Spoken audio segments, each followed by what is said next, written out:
Hello students, my name is Priyanka and I am your digital mentor. Today I am here to start with the class 5 topic, that is chapter number 1, globes and maps. So let's quick start. Find direction using the sun. Stand facing the sun in the morning. The sun rises in the east, so you will be facing the east direction. Now find the other direction. See. This chapter deals with the tools of learning geography, maps, compass, etc. It is important to know that maps are the most effective and efficient means of having an overview of the world around us. So it's time for tits and bits. The word map comes from the Latin word mappo, which means a napkin. Geographical maps.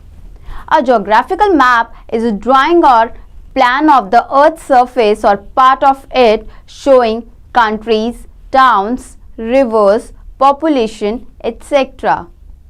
It is drawn on a flat piece of paper. The purpose of preparing a map is to show things as they actually are.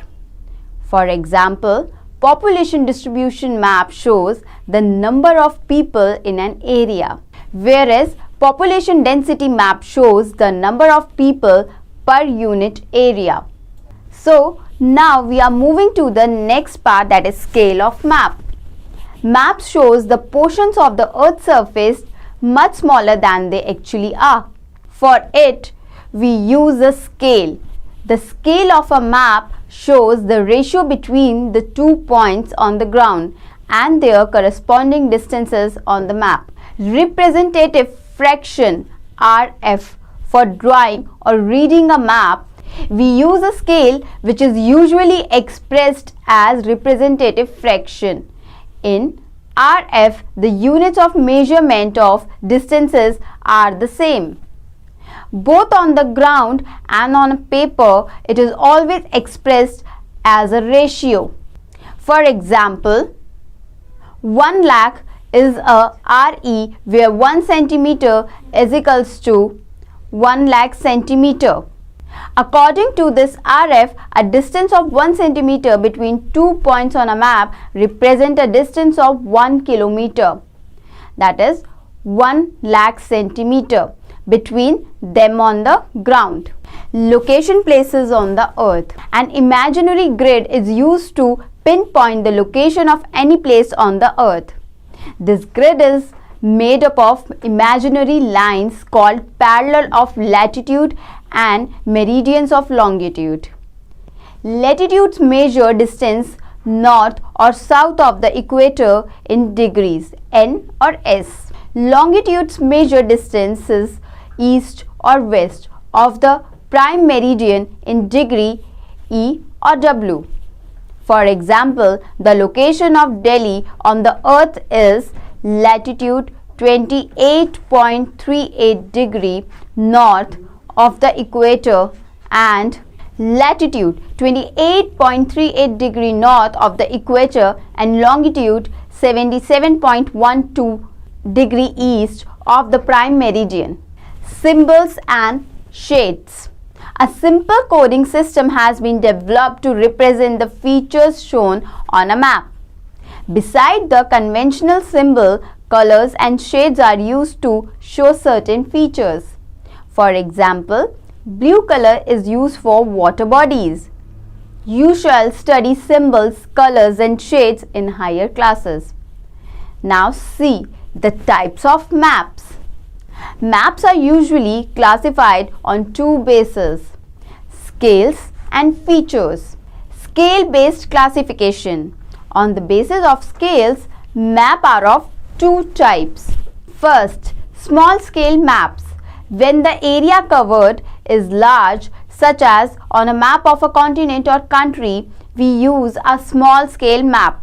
It may have a scale with RE 1:10 lakh or 1 lakh. Such a map shows less details. Second is large scale maps. When the area covered is small, such as on a map of province, we use a large scale map. It may have a scale of 1:50,000 or 1:25,000. Such a map shows more details. Feature based classification.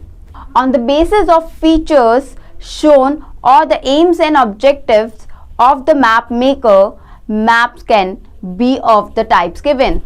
Types of map. Features. Types of map. Political map.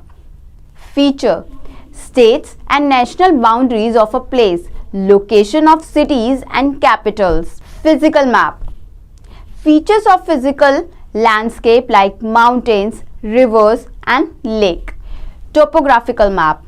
Use different colors like a physical map shows different physical features of landscape. Use contour lines to show changes in the landscape. Climate map. Show things like the specific climate zones of an area based on temperature, the amount of snow an area receives or average number of cloudy days. Thematic maps. Focuses on a particular theme or special topic. So the next one is elements of reading maps. The main element of reading maps are title of the map, which describes the theme of the map. Legend or key to inform the user what different symbols mean. Compass rose to indicate the cardinal directions north, east, south and west and their intermediate points. Scales to show the ratio between distances on the ground and on the map.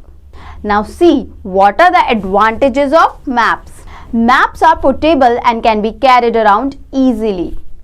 They can be laid on a surface and studied. They can be scaled to see the whole world or just a town. With the help of its legend, symbols and colors, you can see the different features of place. Maps make geography easier to learn. Now, disadvantages of map. Maps distort the shape and size of landforms. Maps are two-dimensional objects and do not portray elevation and reliefs and hills effectively. Entire Earth can't be represented accurately on a map. Tools other than maps. Our ancestors had a keen interest in the study of stars, planets and other celestial. They were equally keen to explore the unknown lands on the earth. They made use of following tools in pursuit of their objectives. Astrolabe. It is an instrument of taking latitude of the sun or star and for the solution of planets in astronomy. It was used by Greek astronomers from about 200 BC and by Arab astronomers from the Middle Ages until suppressed by the sextant. Now see, what is sextant? It is a doubly reflecting navigation instrument used to measure the angle between any two visible objects. The principle of the instrument was first implemented around 1730 by John Hartley and Thomas Godfrey. Now see, Jacob's staff. Jacob's staff or cross staff is a stick on pole with length markings. Its most frequent use was made as a device to measure angles. For example, the angles between the horizon and Polaris or the sun to determine a ship's latitude. Magnetic compass. Magnetic compass is a navigational tool that uses magnetism. It has an arrow which points in the direction of the north magnetic pole. It is very useful for navigating on oceans and in desert or other places which have no landmarks. The first compass was invented by ancient Chinese in Han Dynasty. Now children, it's time to looking back. Maps, magnetic compass are tools for learning geography. Maps are drawn on flat surfaces according to a scale. A scale tells us the ratio between 2 points on the ground and their corresponding distance on the map. And the last one is maps are of different types depending on the features shown by them. So it's time to take your leave. Bye children.